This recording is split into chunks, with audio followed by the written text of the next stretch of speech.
So over the last month, myself and my girlfriend have been making our way through the Saw franchise. Now that we've seen all 8 of the Saw movies, it's now the perfect time to rank all 8 of the Saw movies.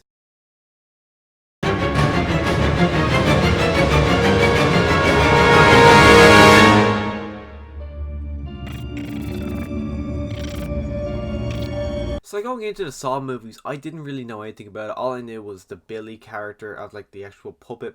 I knew about the traps, and I just knew that it was really gory, and that's one of the reasons I never really wanted to watch the Saw franchise, because the word torture porn had been thrown around so much. I was kind of afraid to watch it and thinking I might get a bit too squeamish about it, so I had really no ambition. But then when Spyro was coming out, I said, you know what, I think it's about time to watch this. As well, my girlfriend did really want to watch this franchise as well, so we sat down together with a pretty blank canvas. Like, besides the first movie, she knew something about it. I can't remember exactly what she remembered, but she all she knew was something that happened in the first movie. So besides that, both of us didn't know anything about this franchise, so we went into it really fresh. We both were predicting what was going to happen throughout the movie to see what was going to happen, which made watching this franchise with her a lot of fun. And at the end of it, we do have different opinions on which our favorite movie is. But anyways, we're not kind of talking about the franchise. Let's actually talk about the ranking and start talking with number 8. And coming in number 8, we do have Saw 7, or Saw the Final Chapter, or Saw 3D. And when the Saw 3D popped up on the screen, I was like, oh, really? That might be interesting to see what that's like. And again, we did not watch this in 3D because we did watch this at home. And a lot of it, kind of the special effects where you could feel where there's going to be 3D when blood splashes at you, a lot of that kind of stuff. So that kind of work didn't really work for me, the fact that I was watching it in a non 3D movie. But some of the elements that worked for me, the main guy that we're following who's going through the traps is a guy who pretended to have survived one of Jigsaw's traps in the past, which I thought that was an interesting concept. The fact that the guy was trying to make money off someone else's or someone else's misery, and then he actually goes through the traps himself. I find it to be really interesting. But the traps he's going through aren't bad for him really at all. He's really kind of like the stuff he's doing, like he's pulling a key out of someone's throat, and there's loads of other stuff that he has to go through, but it's not him who's going through the bad stuff. He's putting other people through the misery and all this pain. No, he's not going through it. Everyone else is going through it. As well, the kind of big reveal at the end of this movie, which I'm not going to spoil for you if you haven't seen this movie, but the reveal, even though it shocked me and even though it made sense to it did make sense for me after watching all these movies, there's something that always felt a bit odd to me, that the group of people who were doing all this stuff, they weren't fully able to do it and they needed someone else there. And the fact that the reveal at the end, it did work for me, but it also felt really forced. I think maybe if he showed up in Saw 5 and Saw 6 just to kind of remind us of who he was. Of course, I didn't forget who he was, but I think if they just kind of set the Easter eggs and set it up a little bit more rather than just dropping it on us like a ton of bricks as well. Finally, the kind of opening kill we had to start with, the big public killing with the love triangle. I thought that was really weird. It felt really out of place, and I felt like they wanted to have something big to start off this movie, but they couldn't think of anything besides this big public thing, which honestly I thought was a pretty shitty kill to start off this movie. And coming in number 7, I do have Saw 5. As soon as I finished Saw 5, I literally went, that is the worst one so far, up until I watched Saw 7. But for Saw 5, I just didn't like it. The people that were following throughout the traps very much feel like a B plot line. It felt like they wanted to follow the cops, which they kind of needed to do after the way they set up Saw 4. But they couldn't really just follow cops and not have people going through traps, because then it wouldn't really be a Saw movie. So then they decided to have these people going through these traps in a scenario where they have to work together to get through, but they didn't realize till the end of the actual trap scenarios they're in, they didn't realize till the end of that they had to work together to get through the trap. So you see a lot of people dying in bloody forms that honestly felt just wasted. It felt like it didn't really need to be there, because it really didn't need to be there. It doesn't service the plot at all. It doesn't tie up at the end at all. As well, our main subplot with the cops is okay, but for a Saw movie, it doesn't really work within the Saw universe, because it's not really like the Saw universe is about the traps and the people that within it. And the fact that that's just kind of an afterthought to the Saw traps, and the fact that we're following these cops, it kind of doesn't really make this movie really work as a Saw movie. Of course, we do have Hoffman, which I think that guy's a hit or miss. Some movies I like him, some movies I don't. And this movie in particular, I wasn't really a fan of him. As well, you have the other guy who I can't remember his name, but he gets trapped in the trap at the start of the movie. He's got the glass dome on his head, and he's got the water filling up, and he stabbed himself in the throat with a pen. All that kind of worked. I think I don't know how I feel about it. Honestly, I don't know how I feel about his opening trap. But then the way he dies at the end, which, okay, spoiler, I'm gonna put a spoiler tag at the start. But the way he dies at the end of this, I thought was just horrible. It is by far one of the most horrible deaths. But as it was happening, literally, my immediate reaction, looked over to my girlfriend and said, he's got a gun with bullets. Why doesn't he just shoot himself in the head? Because he knows there's no way out of that. Would you not rather shoot yourself in the head and die that way rather than get crushed alive, which honestly is absolutely horrible way to die. And coming in number 6, I do have Jigsaw. Now, having a gap of 5-6 years, I was anticipating going into this movie thinking, oh, maybe they might have done something differently than they did in the previous movies. They might reimagine it in a way, do new, fresh things, make this universe and this franchise more fresh than it was, because it kind of got a bit repetitive towards like 5, 6, 7, 4, 5, 6, 7. They all kind of felt very throwaway. Even remembering it for this ranking, I was trying to remember exactly which happened in which movie. But this movie, I was kind of hoping it might be fresh. But honestly, it's the exact same as the other ones. Nothing original is really in it, besides the twist in this movie, which I'm not going to spoil for you. But the twist that happens in this movie, it kind of left me a bit disappointed. Like, throughout the movie, the mystery is John Kramer alive or is he dead? And the way this movie left me off, I felt really disappointed. I felt really let down, because ever since what happened, whenever he died in Saw 3, I was predicting, was he alive, was he not? And that was always in my mind. And then the fact that where it goes with this movie, I find it to be massively, massively disappointing. As well, the traps in this movie, the traps, they kind of work out the way that they have the traps fully work and have the game to fully work. John Kramer must have to see into the future. There's one point where a guy gets his leg trapped, and then these people have to go into a room, but the guy wouldn't have to get his leg trapped. The only reason he went over there was because he thought he'd be able to get a way out there. But like the instructions were telling him to go a different way. So the fact that he went off that way was literally pure luck. And if he didn't go over there, they would have all been trapped in a room and died. So the fact that John Kramer was 100% relying on someone to go over there felt like he was seeing into the future, and honestly didn't really work as the traps. And all the traps in this movie, none of them are original. This movie in general, it's not original. It's a franchise that at Saw 8, especially when Saw 7 was called the final chapter, and the fact that they had nothing new for Saw 8, they probably should have just left it at Saw 7 and not continue it on. And then coming in number 5, we do have Saw 3. Now, this was the first one. Of course, it's the third one. But as soon as we got to this one, I was like, okay, this is the first bad one. This is not a bad one. This is the first one that really left me really disappointed. Especially coming after 2. I was like, really excited to see what was going to happen next. And I finished this one really disappointed. Now, there is a trap scenario, and this one, just like it did with Saw 5, feels very much like an afterthought. Now, of course, it does tie into this one, into the actual main storyline with John Kramer, Amanda, and that doctor. It does tie into that, unlike with Saw 5, but the way it tied it up didn't really leave me satisfied. Of course, it is explained how it does connected, but as the storyline was progressing, it's about a grieving father whose son had died. And he goes through a scenario, like, first off, he meets a woman who never helped him get justice for his kid, never helped him with the kid. And then you also get the judge, and then you get the guy who actually was a drunk driver who killed the kid, and he goes through it and he's trying to get grieving and kind of accepting what happened, and he kind of forgiving them in a way. And none of that really worked for me. As I was jumping back and forth, I had no interest when everyone went there. I wanted to go back to John Kramer, but this movie probably has some of the best traps. Well, maybe not. There's one trap in particular which was absolutely brutal, which actually happens with the guy who killed his son. He gets twisted, like his arm gets fully twisted around his neck, his leg, all of it. Absolutely brutal to see.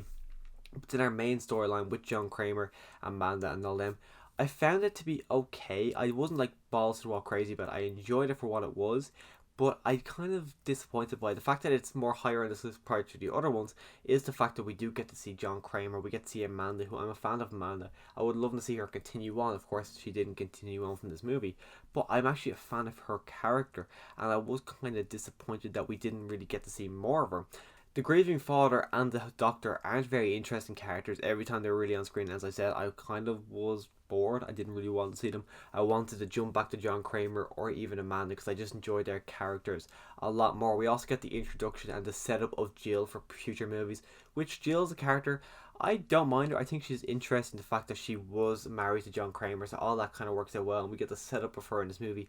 And not only do we get the setup of her, we also get the setup for the next 4 movies in this movie. This movie sets up, especially in the last 10 minutes, when John Kramer says the game is on, the game is quite literally on. It really does set up the next four movies, and it sets it up really well to see what's going to happen in the future installments. And coming in at number 4, we do have Saw 4. Saw 4 I thought was a lot of fun. I actually did enjoy it. But the main kind of lesson that's being taught throughout this movie is the fact that the cop, who I can't remember his name, but his lesson is to not just kick open doors, wait for the appropriate time, which I kind of thought to be a bit anticlimactic. And the way it all plays out in the end, it just feels like such a massive fucking letdown. The movie sets it up to this big thing, and it just kind of falls flat for me personally. But we do get the return of Donnie Wahlberg from the second movie, who was a fan of him in the second movie, so to see him return worked really well for me. We also do have the kind of Hoffman taking over kind of way. We get to see more of him, and then the big twist at the end of this movie absolutely shocked me. I didn't actually, when it happened the first time, I was like, wait, what the fuck happened? And my girlfriend explained to me, because I really honestly just didn't know, they had no idea what just happened there, because it just throws so much at you at the end. I just didn't understand.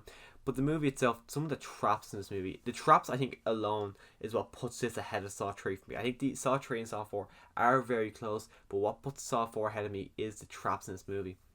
Of course, you do have that woman at the very start when her scalp is getting torn off behind her and her head is literally loose. That was absolutely horrible to watch. And then you got the main one where it's Donnie Wahlberg is standing in the iceberg and the guy's gonna be electrocuted if Donnie Wahlberg stands off. All that, like the seesaw kind of effect, all that was really good as well. You got the pedo who is like raping women, and then he gets tied to the bed, and the only way for him to get out of that without his arms and legs being ripped off is to stab himself in the eye. All that absolutely horrible, absolutely brutal, and they're probably, as I said now a couple of times, are probably the best traps in the franchise. Coming in number 3, I've got Saw 6. The way this movie starts off is such a great and intense way. You start off with that kind of trap where you've got the guy and you got the black girl, and then they're kind of in the room together, and then you have to cut off like a pound of flesh or something, and then he starts cutting off his stomach because he's a bigger guy. He starts just cutting off bits of fat off him, and then the girl goes, no, fuck that, and she just chops off her arm straight away. Gets you straight into the movie. It's such an intense way to start off the movie, and it just starts off really well.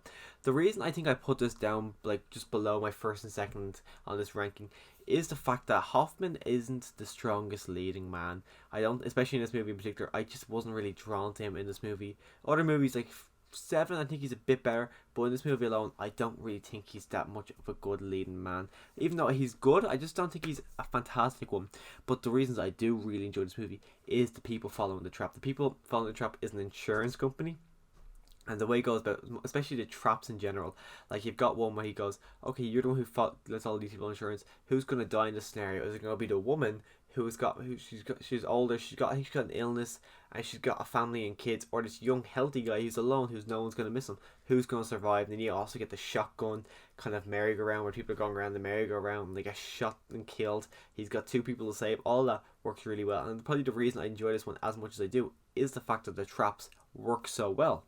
And coming in at number 2, I do have Saw 2. Now this is my girlfriend's favourite Saw movie, and I was actually contemplating put this as number 2, because the more I think about this movie, the more I like it, but I decided to go with number 1 as number 1. But I actually love this movie. I think like these two, Saw 1 and Saw 2, I think are actually fantastic movies. The rest of them I think are like good Saw movies, but these two in general I just think are fantastic movies by themselves. The whole, like this movie, it's bigger than the first, it's a lot quicker pace. The world, like we're not just in a room, this time we're in an entire house, and it feels larger than life. We've got 8 characters I think we're following. All of them, even though they're not likable people, you do want to see them survive. Well, some of them anyways.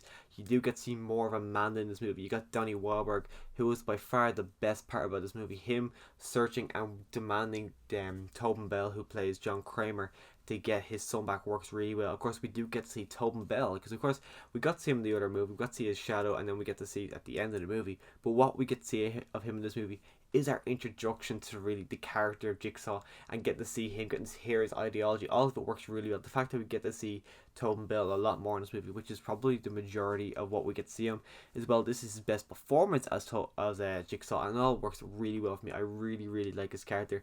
This movie, some of the traps, like none of them are as memorable as the needle one. That needle one scared me. I had to look away. I could not look at that one. I just thought it was horrible to look at. Her getting pushed in, all of it. And then you, of course, actually you do have the trap with that stupid girl, when it was just the big glass box, and she put her hands in. Of course, she couldn't get her hands back up.